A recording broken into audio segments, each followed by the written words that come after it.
So I have 3 cases of delayed detection of cleft palate to share with you. I'm sorry to say they are from my hospital, but they were all picked up in the last 10 years. Baby H, this was a diagnosis of cleft soft palate made at 4 months of age. This shows you a copy of the newborn record, and it shows very nicely highlighted there that the midwifery staff had noted that this mother had had a cleft palate repaired as a baby. This is page 3, and the 2 tick boxes that you can see highlighted in red there were kind of checks that we put in place because we'd had a delayed imperforate anus diagnosed and previous clefts missed. So our hope was that the midwives would, as soon as possible after delivery, check the baby and tick off these 2. And what you can see is that although the anus was noted to be patent, I don't think that someone looked at the palate at that point. And then 24 hours later, the newborn exam was done. And you can see there, this was done by a midwife in this case, and the palate is ticked as normal. Now this baby stayed in for quite a while. This is on the left there, you can see this is within a few hours of delivery. And so we have these stickers that are put in the notes. And there are a lot of checks to be done on this baby. And you can see the one E, I don't know how well you can see that, that's a tick for the mouth. So that's ticked as normal and no abnormalities detected. And then the following day, you can see another check on the right. That was done a few hours after the newborn exam. So this baby is being seen a lot and checked a lot. And again, that was a tick for yes. And in between, actually, this baby's feeding all right. The next day, another check. Baby's feeding okay, small amounts. And then 2 days later, the baby goes home. So on the right, at the bottom, the red ring, that's day 6, 7. Midwife visits, checks the mouth, ticks okay. We're now at day 13, I think, at the top there. Midwife visits, checks the mouth okay. And then finally, on the 17th of November, day 20, midwife visits and notes the cleft palate. Unfortunately, that didn't get referred to any other health professional. And the really strange thing is that everyone else in this family had noticed the cleft on this baby. So mum had noticed it, dad had noticed it, the grandfather had noticed it. And so they're all sitting there with this information. I'm not quite sure to this day what happened. But at about 2 months of age, and it was Christmas Eve, the mother went to the GP and she said, we've all noticed this. And he said, okay. And he had a look in the mouth and she tells me that he said, no, all looks fine. So they went home. Anyway, 2 months later, so this baby's now 4 months old, she went back to the GP. And this time we have a very nice referral letter. So the GP says, yes, this mother's had a cleft palate repair as a child and 3 of her siblings have had cleft palate. Grandfathers felt the cleft palate. And he says this baby's been feeding well, but sometimes there's regurgitation of milk through the nose. Thankfully, this baby was gaining weight all right. And when I saw this mother in clinic and asked her about what had happened at the newborn examination, she said, yes, the midwife put the finger in the baby's mouth. This is the cleft just prior to surgery. So you can see the nose at the top of the picture, the retractor, and we're looking up at the roof of the mouth there. So a very nice cleft. In clinic, it was very obvious when the baby opened her mouth. The second one, this was at 10 days of age, another soft palate. Again, you can see that the tick boxes we put in place are just not working, so the palate wasn't checked immediately after delivery. And then on the right, that's 24 hours down the line at the newborn exam. This was a doctor who checked and ticks that the palate's all right. So mother went home with baby. There were difficulties getting this baby to latch on. And there was a history of regurgitation of milk through the nose. And on day 10, the midwife did notice this cleft and the baby was referred to us. And this was what you could see. So this third one has just recently been brought to our attention.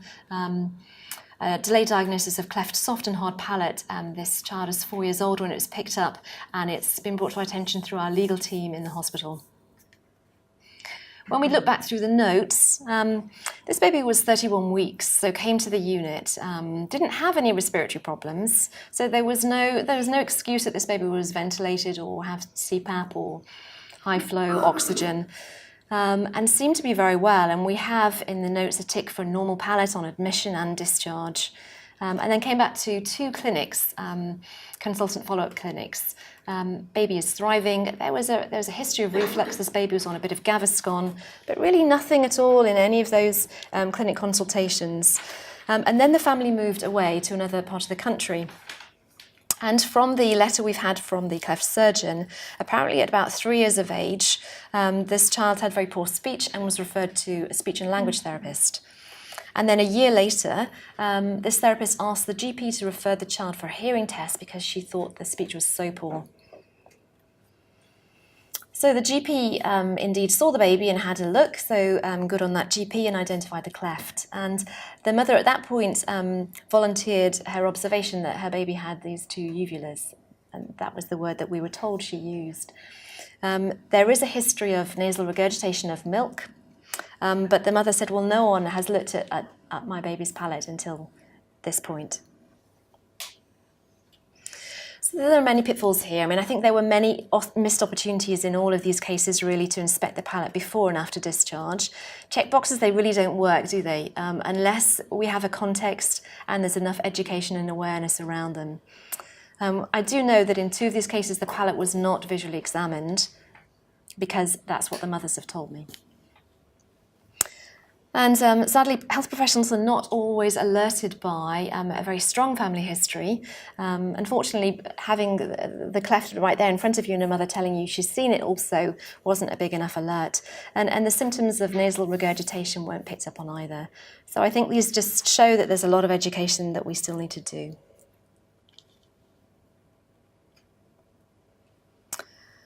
So my next focus is on the literature review process behind this guide. But I just want to make a few comments about the background to this. Dr. Harble has already commented on the scale of the problem of delayed detection of cleft. And it's not a problem that's confined to UK practice. We know that there's studies reported from Norway and Holland where up to 50% of cases can be delayed. But why are cleft palates missed? Well, we know historically the doctors have been taught to put a finger in the mouth and feel along the length of the palate, certainly I was. And more recently, as midwives have taken over, well, not taken over, but added to the newborn examination, I think we'd like them to take over. Certainly in our hospital it would be great. They seem to have been taught variously, either palpation or visual inspection, or both. And if you look back in the literature, in 1999, Renée wrote in her examination of the newborn chapter in Robertson's textbook of neonatology that we really should be inspecting the palate. She said palpation isn't enough. And then in 2002, Armstrong and Simpson wrote a letter to archives, and they were reporting on their study of junior doctors. What they did was, knowing that they were palpating the palate, they then said, well, if the baby opens the mouth, see if you can see the soft palate, and then document it. And if you put the finger in the mouth and the baby gags, see if you can see the soft palate and document it. And what they found was that it was only 14% of cases could the doctors actually visualize the entire length of the palate using those methods. So why has it taken so long when we've known about the scale of the problem for a long time? Well, it takes a lot of effort. I'm sure Alex would agree. But finally, this was brought to the attention of the Clinical Standards Committee. It's now called the Quality Improvement Committee.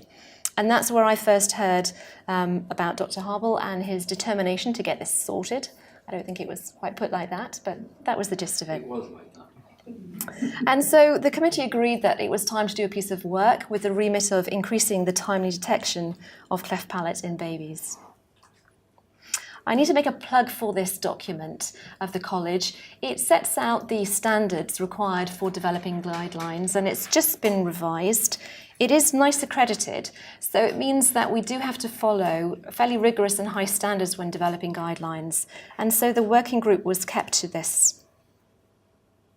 The first step was to develop a clear question for searching. And we had to avoid any bias or personal opinions about which is the best way of examining the palate when we did this.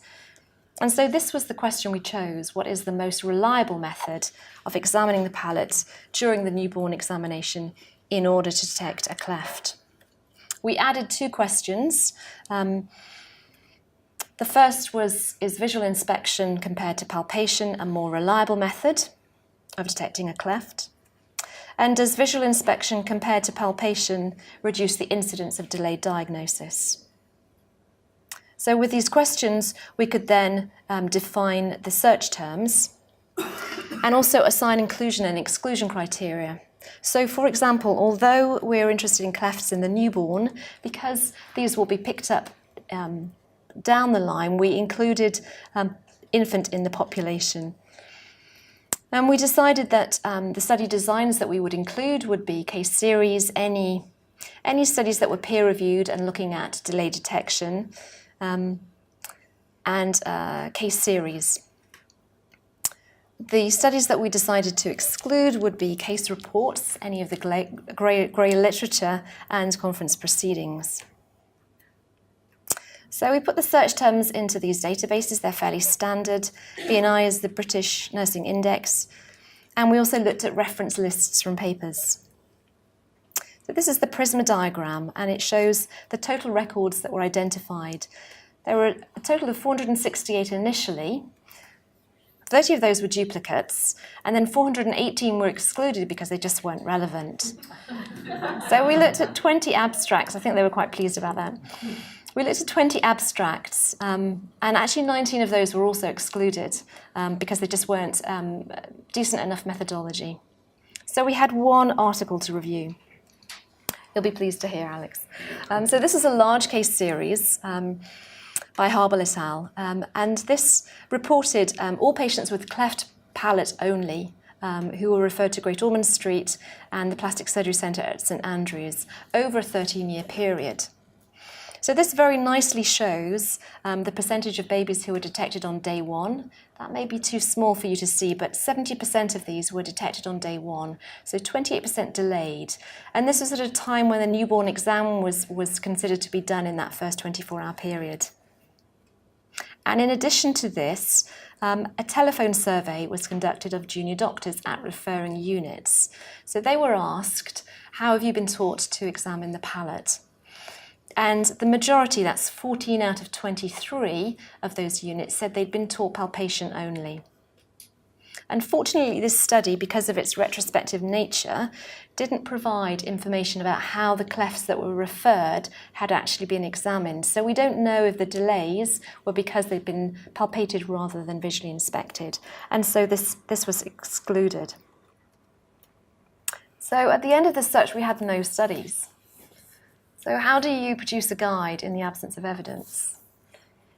Well, I know in my department we probably all sit around a table and thrash out our different opinions, which can be quite therapeutic. The problem with that, as you'll all be aware, is that there's usually a dominant opinion. There's usually one voice that's louder than the next. And so you tend to get a fairly biased opinion at the end of that, and hence the use of the Delphi method. So this is a widely accepted technique for obtaining a consensus opinion from experts.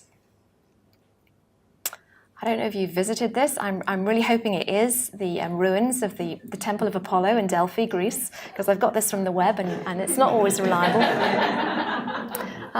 But this is apparently where in ancient times the oracle, who was a local priestess, would reside, and if consulted, probably in the right manner, she would foretell something, some information for you.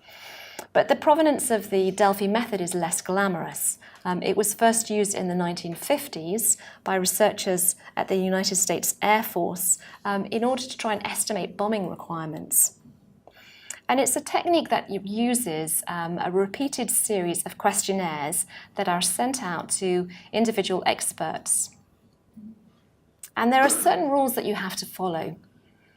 So for example, the participants they retain an anonymity, so there is no confrontation between one expert and the next. So you remove that kind of peer pressure or that dominant voice. And then there is a process of iteration. So you send out the questionnaire, you ask each of the experts to give their opinion on it, and they're allowed to provide some kind of comment about their thought processes if they don't agree with the question. And then all of these come back to the researcher, who then can tweak the questions slightly, bearing in mind the comments that have come back, and then sends them out again. And then you're allowed to change your opinion on that question or statement. And you keep repeating this until all of the opinions kind of converge and you've got a consensus. It is important that you have a statistical analysis. So for example, if you think of a roundtable conversation, the quiet voice counts less overall to the final opinion. So by having a statistical analysis, it means that everybody's opinion in this panel counts equally. So if that doesn't make sense, I'll try and give you an example of how this works. Just our thanks here for the Delphi panelists. You can see here that we were using experts from across the field of specialists, and there were just 2 rounds of questions that went out. So this is one of the first round statements, and there were 12 statements in all in the first round. So this was put to panelists, and they were asked to state their agreement with this according to a Likert scale of strongly agree to strongly disagree. So palate examination should be carried out by visual inspection alone. And consensus had to be more than 75%. So you can see that the majority, which did not achieve consensus, were sitting on the fence here. So then you ask for comments, and this is quite helpful. I haven't put all of them in. So though there was a strongly agree who said, well, actually, yes, but you need a torch and you need a tongue depressor. And one of those sitting on the fence said, yes, but, if you tweak it a little bit and you add in this, then perhaps what they're suggesting is there might be some agreement. So this was another statement that was sent out in the first round. So it says exactly what has already been suggested in the comments. So they say a torch and method of depressing the tongue are required to consistently visualize the whole palate. So you see with that kind of wording, then you have a consensus. So 80% of the panelists strongly agreed with this. This was another comment. Palate examination should be carried out by palpation alone. And this again achieved consensus. So 80% strongly disagreed with this. This was another statement. So this is still in round 1. Visual inspection of the palate correctly performed is more likely to detect all clefts of the palate than palpation. So this didn't achieve consensus. A lot were strongly agreeing with this, but not quite. And these were some of the comments.